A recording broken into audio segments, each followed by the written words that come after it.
Bueno, antes de nada, agradecer a Feas pues, la oportunidad de poder compartir con todos vosotros y vosotras la primera charla, la primera conferencia del año, porque ya sabemos que se hace una mensual. Y gracias también por vuestra presencia, por vuestra asistencia, ¿no? A pesar de ese frío que hace fuera, pero vamos a intentar tener aquí pues, un ambiente cálido. Como podéis ver, el título es Querer es Poder, y algunos, posiblemente o no, nos puede resonar un poco pues, a una frase típica, tópica, ¿verdad? Que una frase hecha ya cuando muchas veces decimos querer es poder, y más ahora que acabamos de estrenar año, ¿verdad? Y que nos proponemos, tenemos muchos propósitos de vida a nivel de que comienza un año nuevo, comienza un ciclo y nos proponemos muchas cosas. De todas maneras, para hacer una pequeña introducción, comentaros que lo que nos vamos a hacer, la intención de esta conferencia, es reflejar lo que es la huella y la identidad de Amalia Domingo Soler.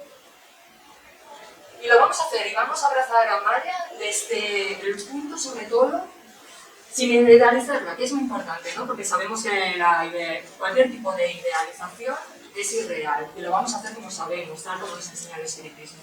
Sin altares, sin dogmas. Vamos a ver la parte más humana de Amalia, porque Amalia fue un ser humano como lo somos cada uno de nosotros, ¿sí? Y Amalia está todavía muy presente, no solo en nuestro querido centro Amalia Domingo Soler, que lleva su nombre, sino en la sociedad en sí, en nuestra vida, en la actualidad. Pero vamos a ver porque nos ha dejado un legado totalmente atemporal, teniendo en cuenta, y ahora veremos más adelante, que Amalia este final es del siglo XIX, y hoy, 21 de enero de 2023, todavía continuamos hablando de Amalia y de su legado. Como hemos dicho, Amalia fue un ser humano, fue muy humana, y por lo tanto tuvo sus caídas, sus errores, sus temores, sus desafíos, desconocimiento, desamor, pues como lo tenemos todos, ¿verdad? Lo único que Amalia en esta última reencarnación, en esta última existencia, como Amalia, pues las caídas las transformó en levantamientos, los errores en aciertos, los temores en valentía, los desafíos en objetivos, el desconocimiento en aprendizaje y el desamor en amor. Y aunque lo contrario, el antónimo de amor, sea el temor, yo lo que quiero poner al final del todo, además con mayúscula, porque no deja de ser el amor, esa palanca que impulsora, ¿verdad?, donde englobamos todos los demás conceptos.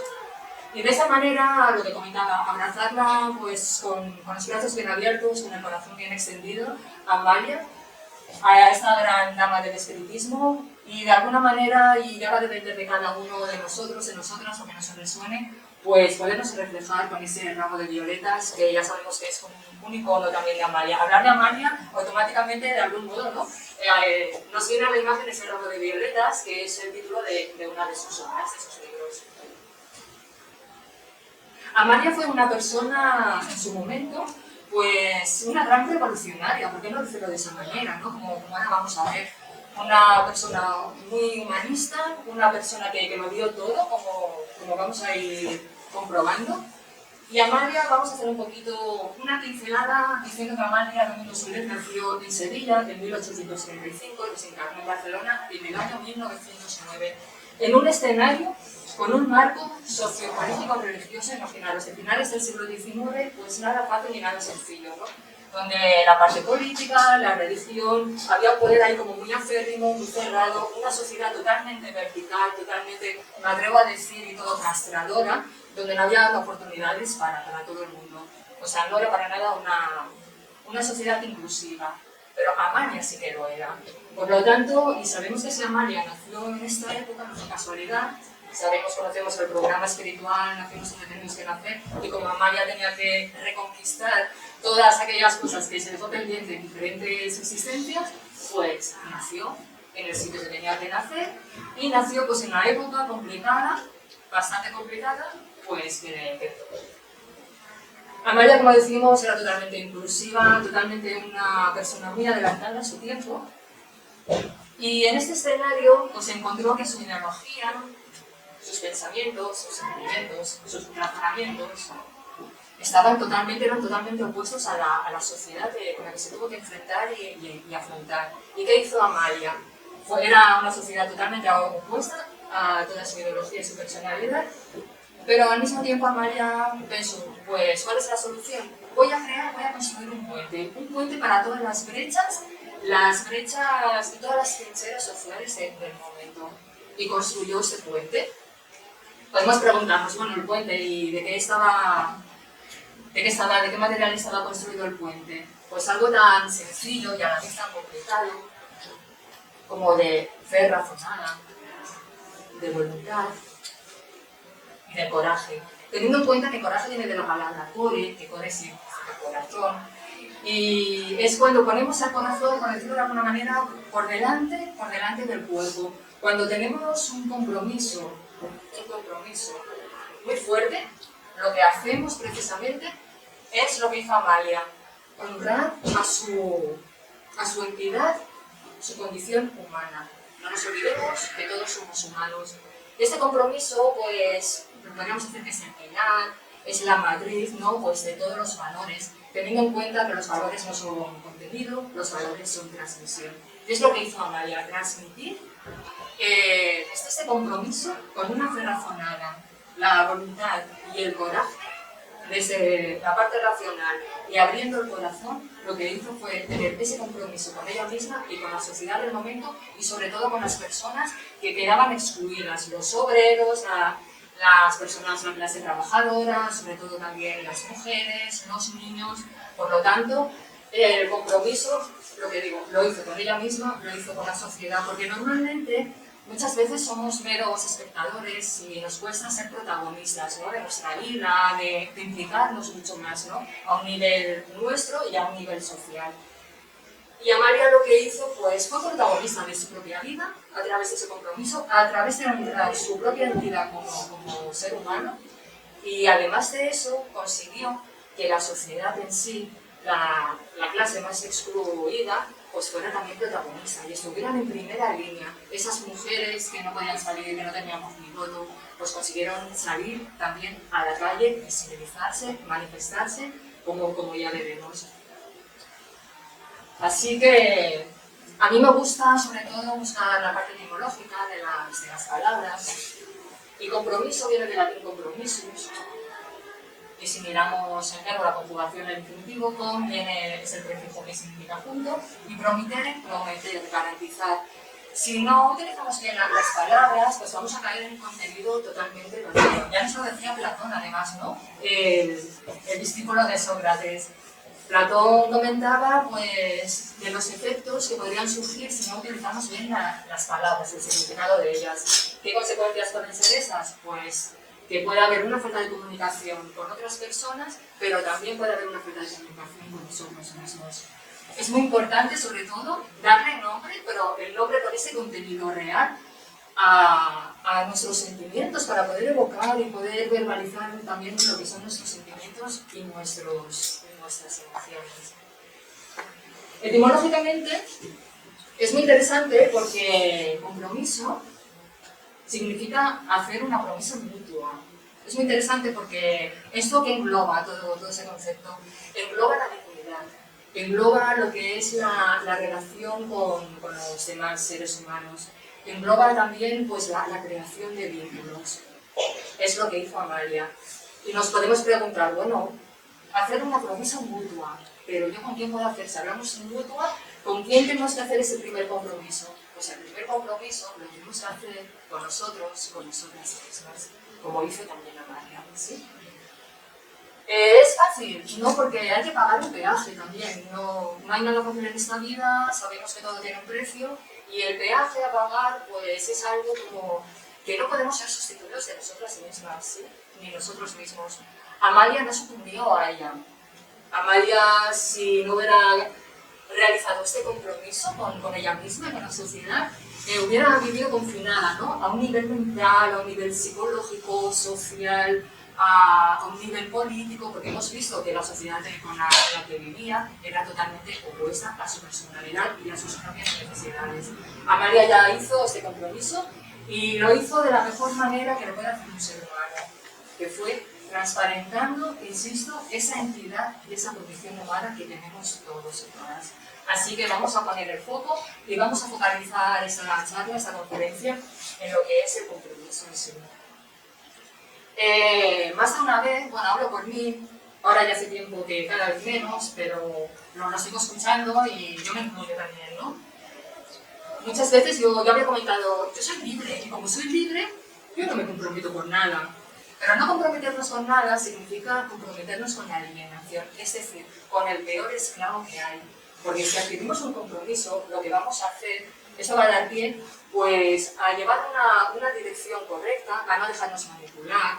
El compromiso, podremos decir que antiguamente era también la forma de rescatarse del caos, ¿no? De no caer en la mediocridad, en la manipulación, en lo que dicen los demás, no creernos todas esas construcciones sociales, además, ¿verdad? Muchas veces impuestas, esos dogmas. Entonces, si yo tengo un compromiso, tengo una dirección, voy a ir hacia esa dirección. Y es un poco también lo que decimos, nos saca de ese rescate, es el rescate de un posible caos.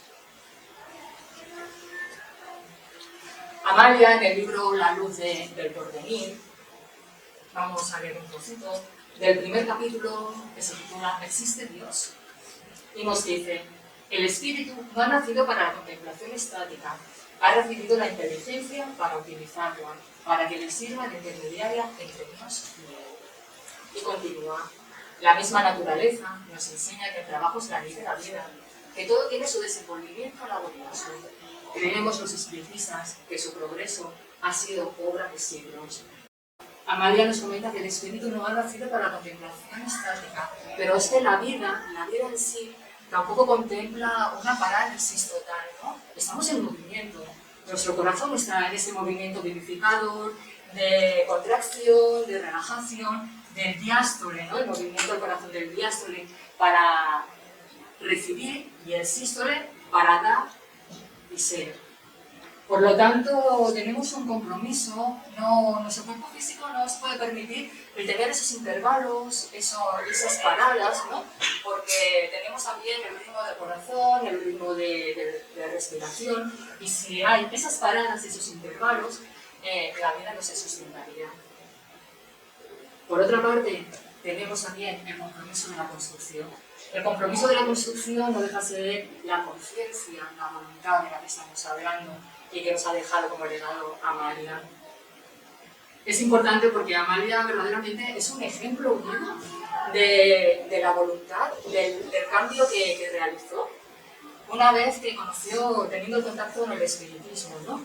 O sea, tenemos un gran ejemplo de su voluntad por ese cambio para conquistar pues, lo que en su momento, bueno, no se sabe, tuvo sus caídas y tuvo sus fallos, sus carencias, como todos tenemos, pero que en esta vida tuvo esa oportunidad, con los valores que estamos comentando, pues hacerlo latente y valiente. También nos comenta de que el hombre nace ya con el progreso, con el trabajo, es algo inherente al hombre. Y Amalia nos dice, pero si es que no hay nada, no hay otra cosa más que algo tan fácil como la varita mágica, nos habla de la varita mágica del trabajo. Todos podemos trabajar, que nos quejamos de que, ay, es que la madre tierra, la naturaleza es estéril y tal. Y dicen, no, la naturaleza no es estéril. Los que sois estériles sois vosotros, los hombres. Como se hablaba ahora sería el ser humano, las personas, ¿no? Y claro, eso lo tenemos que tener muy en cuenta. Y hace mucho la comparación con la naturaleza, y a mí me gusta mucho, porque tiene un párrafo que dice, que compara la armonía con la creación natural. Dice, pues si los árboles se cubren primero de hojas, después de flores y después de frutos, el hombre pues también tiene derecho a progresar. Lo que nos está diciendo aquí del desenvolvimiento laborioso, ¿no? Que todo lleva su tiempo, pero ¿por qué no vamos a pensar que el hombre puede progresar como espíritu a través del tiempo, a través de su libre albedrío, pero que necesitamos ese tiempo, pues igual que la naturaleza, ¿no? Va cambiando su estado de la hoja a la flor, al fruto. Y nos comenta María lo importante que es además pasar por determinadas circunstancias como el frío, el calor, el hambre, la sed, porque es una manera también que si vamos encontrando en esas circunstancias a personas en nuestro camino, que nos escuchen, que nos arropen, nos vamos a sentir también que nuestra alma se va desarrollando poco a poco de una manera natural y que nuestro espíritu precisamente es lo que necesita. Ese desarrollo, ese progreso y esa evolución, pero todo así, de manera natural. Tenemos que tener en cuenta que Amalia estaba muy unida a su madre, su padre las abandonó cuando era muy pequeñita, ella ya la madre, y la madre de Amalia desencarnó cuando Amalia tenía 25 años, y era su muleta, o sea, era totalmente su apoyo, ¿no? Hasta que conoció el espiritismo y a raíz de aquí lo que estamos diciendo, toda la transformación. Seguimos con la luz del porvenir y dice, antes de conocer el espiritismo, ¿qué era yo en la tierra? Una hoja seca que el viento del infortunio lanzaba de un lado para otro. ¿Qué soy ahora? Uno de los obreros del progreso, un ser útil a los más desgraciados y despreciados de este mundo. Una mujer pobre en bienes materiales, puesto que nada poseo, pero dueña a la vez de riquezas fabulosas, porque he llegado a convencerme que mañana seré sabio entre los sabios y bueno entre los buenos. Todo depende de mi voluntad, de mi abnegación, de mis sacrificios, de mi amor al progreso. Amalia habla mucho de esa comparación pues, con esa hoja, no sé, el viento, ese infortunio, ¿no?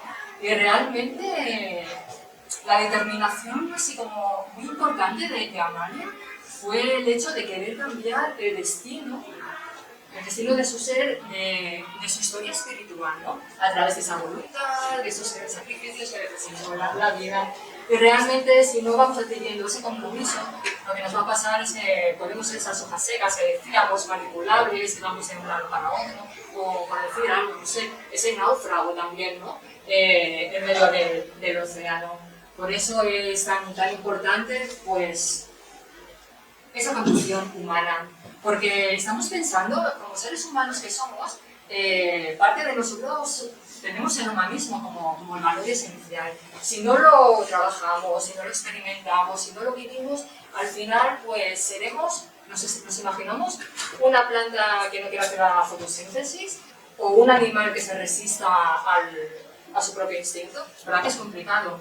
Que las plantas, los animales tienen ahí su curso y tienen su vida, pues porque vemos tan imposible que nosotros y nosotras como seres humanos pues podamos desarrollar, vivir ese humanismo como Amalia. Y nos sigue diciendo en el capítulo 26 algo de querer es poder, la luz del porvenir, de ahí el nombre de la conferencia, querer es poder. Amalia en un momento dado, entre muchos, pero bueno, escribe el tesoro más, me falta el tesoro más precioso de los terrenales, la luz de sus ojos, la luz de los míos es opaca, es débil, es insuficiente como para desempeñar cualquier trabajo. Y la espiritualidad le dice, querer es poder. Me dijeron los seres de ultratumba, querer, dije yo. Según el diccionario, es tener voluntad, deseo y determinación de ejecutar alguna cosa. Y poder es tener dominio, autoridad o manejo. Es tener fuerza o actividad para resistir o sufrir. Pero a mí, ¿de qué me sirve querer si mi efecto físico va a dar lugar al trabajo y a la actividad, dejando anulados mis deseos, mis mejores deseos? ¿Lo crees tú así?, replicaron los espíritus. Pero tu certidumbre no se apoya en la verdad indestructible. Todos sus fundamentos son falsos. Comienzas por decir que no tienes familia ni amigos. Y tu familia en el espacio es numerosísima. Y el número de tus amigos a ti te corresponde multiplicarlo por tu esfuerzo en practicar el bien, incondicionalmente, sin límites, por tu sacrificio y tu egoísmo.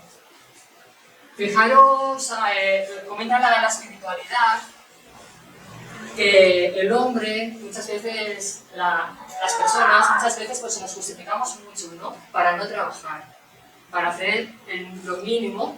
Y aquí sí que lo deja muy claro la espiritualidad, Amalia, de que sus fundamentos son totalmente, a ver, que no tienen ninguna base para decir eso, porque lo suyo es trabajar como cualquier ser humano. Tenga la vista mejor, tenga la vista peor, pero evidentemente para rescatar todo lo que en su momento hizo, lo que tiene la oportunidad, ¿no?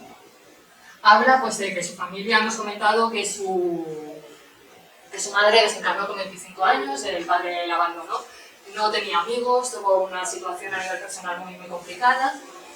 Y lo que le dice la espiritualidad, pues que en otras existencias, que no siempre, y se lo dice así textualmente, le dicen, no siempre has sido una vulgar medio, con esas palabras, sino que en su momento tuviste oportunidad de poder sembrar y tener esos frutos, pero que metafóricamente hablando secaste tú misma las raíces, ¿no? Del árbol, de tu sabiduría.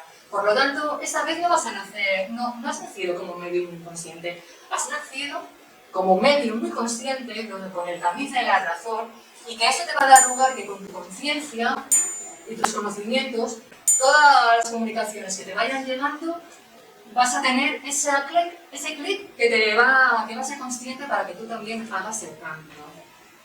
Le dice que la espiritualidad está ahí, que tiene infinidad de espíritus que se han asegurado para ayudarte, pero que simplemente ella tiene que dejarles permiso para que vengan, porque no van a imponerle nada. Pero dicen, están ahí, quieren ayudarte, pero ahora va a depender de ti. Si con tu desagradecimiento los apartas, nosotros no podemos imponer nada, ¿no?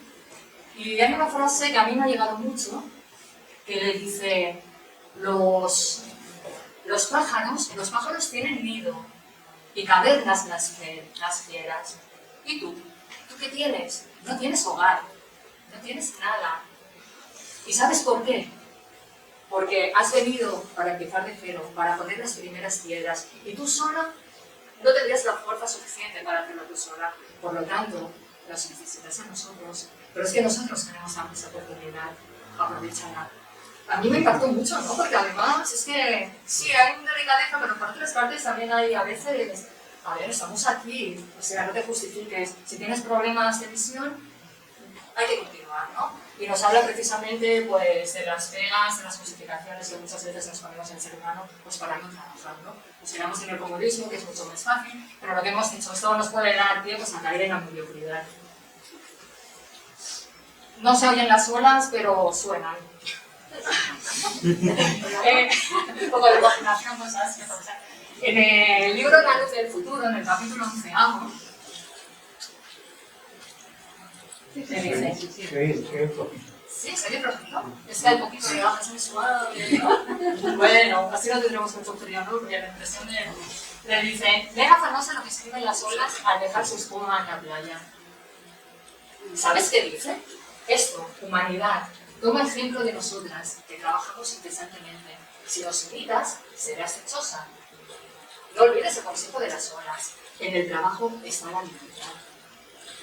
El trabajo es el que dice en todas las épocas, hágase la luz, y la luz se hace. Vive en la luz y vivirás en la verdad. Realmente somos ese mar íntimo, siempre en movimiento, ¿verdad? Y siempre renovador, como las olas. Y entonces ahora creo que nos deja como bastante claro de que evidentemente el trabajo nos da esa libertad, ¿no? Esa libertad de elegir, de poder escoger, porque realmente tenemos durante toda la vida esas oportunidades pues, de poder escoger. Por lo tanto, ya que estamos en la playa, he puesto el ancla como símbolo, que hay personas que lo toman un poco desde la connotación del estancamiento. Y yo pues le doy la connotación del anclaje, de no caer a la deriva, de no ir a la deriva, ¿no? Como ese náufrago en medio del océano.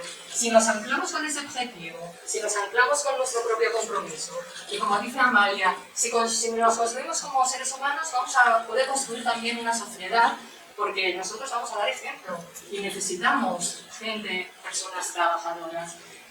Este ancla no deja de ser lo que va a evitar que caigamos a la deriva. Por lo tanto, vamos a ir en una única dirección. Y ya nos pueden decir, ya pueden haber esas construcciones sociales, esas imposiciones, ya puede haber mucho ruido en el exterior, que si estamos convencidos y comprometidos con lo que realmente es nuestro ideal y lo que queremos, el ancla nos va a salvar de toda la situación, digamos, contraria. Y en el libro Memorias de una mujer, el libro Memorias de una mujer es un libro que está escrito en dos partes. La primera escrito de puño y letra por Amalia, en sus días terrenales, como comenta ella. Y el segundo libro pues está escrito también Amalia viva, pero en el plano espiritual.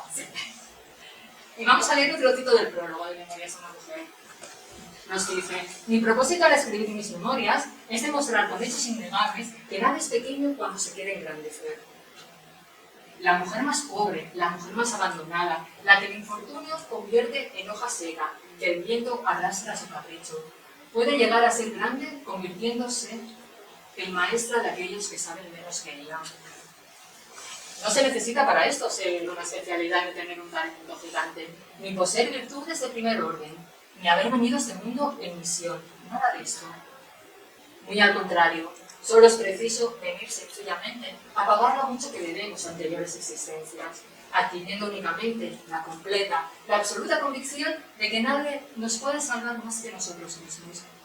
Es muy interesante porque en el PAN, primero porque empodera mucho a la mujer, ¿no? Cuando dice la mujer más pobre, la mujer más abandonada, en este párrafo, no, está empoderando mucho a la mujer, pero me parece muy bonito porque si hemos dicho que los valores se transmiten, no son contenidos, sino que son transmisión, Amalia aquí está transmitiendo desde su sentir, desde su experiencia, vuelve a hablarnos de esa hoja seca, pero poniéndose ella como ejemplo, en primera línea, dando ese ejemplo que decíamos, ¿no? A través de su compromiso, para decir: hey, mujeres, podemos. Por otra parte, cuando dice que no se necesitan virtudes de primer orden, ni haber venido aquí por una misión, es muy interesante porque Amalia además comenta que dice: yo juzgo por las observaciones cuando voy a sesiones espíritas y me gusta pues observar. Y yo observo y estoy igual de atenta cuando escucho a un científico, a un sabio de los sabios, como cuando habla, pues un hombre, una persona más humilde, con menos estudios. ¿Y por qué? Porque los dos tienen razón. Porque cada uno habla su lengua, pero al mismo tiempo están diciendo el mismo mensaje, esa idea del bien. Entonces dice que se fija mucho además en las mujeres, que con ella en esta época sí que asistían, y se fija mucho y las ve así, se queda como muy igual. Pero fíjate qué interés tienen, sobre todo cuando habla el obrero, los obreros y no los sabios. ¿Y por qué será? Ella va escribiendo, ella va comentando. ¿Y sabéis por qué? Porque los sabios hablan en griego.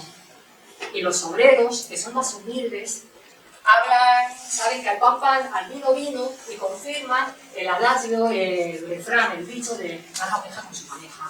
Claro, y eso llega a las mujeres. Mujeres sin estudios en aquella época, ¿verdad? Entonces lo que hace es decir: todos, hay tantas inteligencias, tantos niveles de inteligencias, que necesitamos muchas lenguas, que no hace falta ser sabio entre los sabios para llegar, porque no a todo el mundo le va a llegar un científico universitario con másters. Hay personas que necesitan, ¿verdad? Algo como mucho más llano, más sencillo, y que el mensaje es el mismo, pero es transmitirlo para que llegue, porque todo el mundo tenemos esa necesidad de escuchar y de impregnarnos, ¿no? De conocimiento. Entonces lo que hace, también dice que muchas veces, cuando lee libros de personas importantes, digamos, con más conocimiento que ella, pues se queda un poco así chafada, un poco abatida, porque dice: ostras, y mis libros aquí tan humildes, mi manera de escribir. Y entonces llega la mujer de un campesino y le dice: oiga, María, que de parte de mi marido que muchas felicidades, porque le ha encantado su diario. Y a mí también, aunque yo no sepa leer, pero mi marido me lee la luz, con entre comillas. Y a mí me gusta mucho cómo escribe usted. Y entonces ya empieza a sentirse mucho mejor. Y en eso que viene un campesino y le dice: Amalia, que me gusta mucho su periódico, porque sus escritos, porque me los llevo al campo, me llevo la luz al campo. Y en los momentos de siesta lo que hago es leer. Y es lo mejor que leo y lo que me ayuda en mi realidad. Entonces ahí Amalia se da cuenta que cada uno, con sus recursos, ¿verdad? Con su manera sus oportunidades de progresar, pues entonces se da cuenta y dice: pues yo también estoy ayudando, ¿sí? Es un poquito lo que nos está diciendo, que todos, absolutamente todos y todas, podemos con nuestras herramientas poder trabajar. Y Amalia, con esa sintonía, esa afinidad que tuvo con la espiritualidad, pues podemos decir que construyó también su propia música. Si en las reencarnaciones anteriores, cosas caídas, hemos dicho, y todos los errores que todos cometemos y que seguimos cometiendo, Amalia aquí dejó los sonidos más estridentes para tener esta musicalidad interna, conectando con la espiritualidad amiga. Por esos desafíos se considera la oportunidad de afinar y sintonizar con la belleza creadora y su esencia, oportunidad de crecimiento, de enriquecimiento cultural. Y continuó, revelándose partituras diferentes a las anteriores, composiciones íntegras del pentagrama que afirmó su alma. Abrió las puertas de su hábitat con música de bienvenida a las pruebas que le permitieron conocerse y reconocerse. Y de esa manera lo que hizo Amalia a un nivel interno puede componer su propio solfeo. Solfeo que podemos componer absolutamente todos y todas. Porque este solfeo interior, esta musicalidad, de dejar esos ruidos, ¿no? Es un himno espiritual e individual, es un trabajo de cada uno.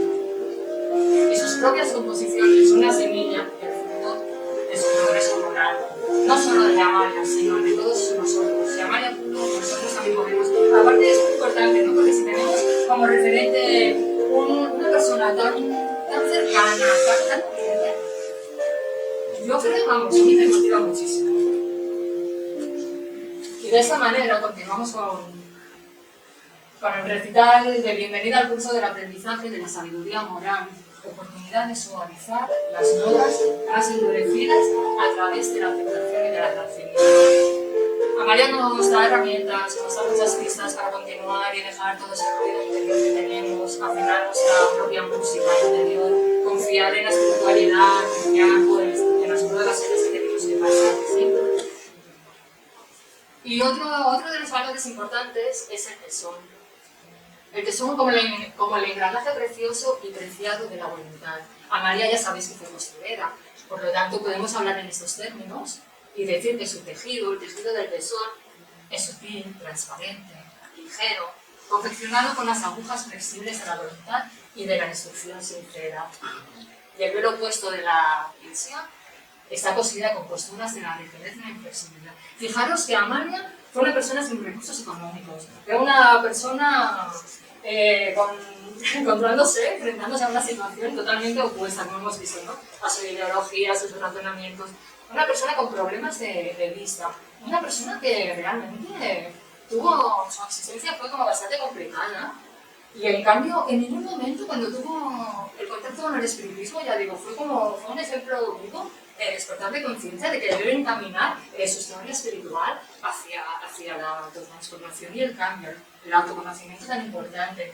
Por lo tanto, en ningún momento protestó, en ningún momento se rebeló, ¿no? Todo lo contrario, dijeron, estamos aquí para ayudarte, y ella pues, se puso a trabajar. Además decía, querer es poder, y cada vez estoy más convencida, porque yo lo que quiero es trabajar.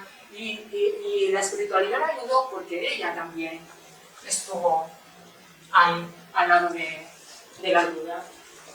El tesón, como ese valor que decimos, pues lo que ofrece es un equilibrio, la esperanza, la fe razonada, el autoconocimiento, todos estos beneficios que estamos hablando, y la lealtad a su ser, sobre todo importantísimo, la honestidad con nosotros mismos. Es muy importante que no dejemos de ser nosotros ni nosotras, ¿no?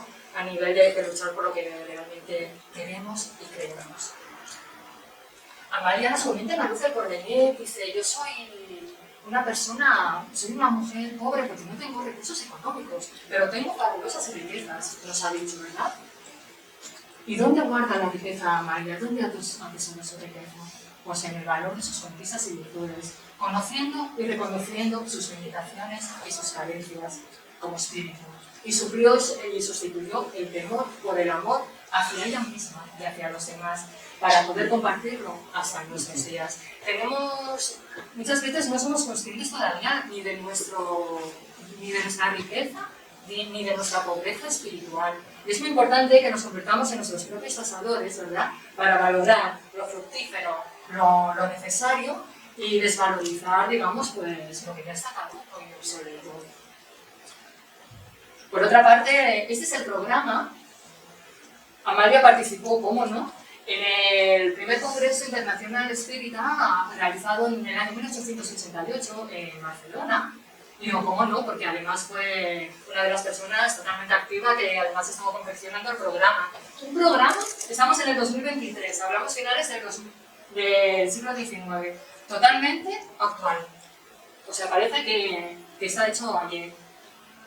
Lo que se presentó en este Congreso Internacional Espírita fue la reivindicación de la igualdad entre géneros y liberación de la mujer, la enseñanza laica, la reforma penitenciaria para la integración social de los presos, abolición completa de la esclavitud, supresión gradual de las fronteras políticas, desarme gradual de los ejércitos, secularización de cementerios, registro civil de nacimiento único y obligatorio, matrimonio civil, prohibición de la pena de muerte y cadenas perpetuas, interpretación del espiritismo en calidad de religión laica, igualitaria, socializadora.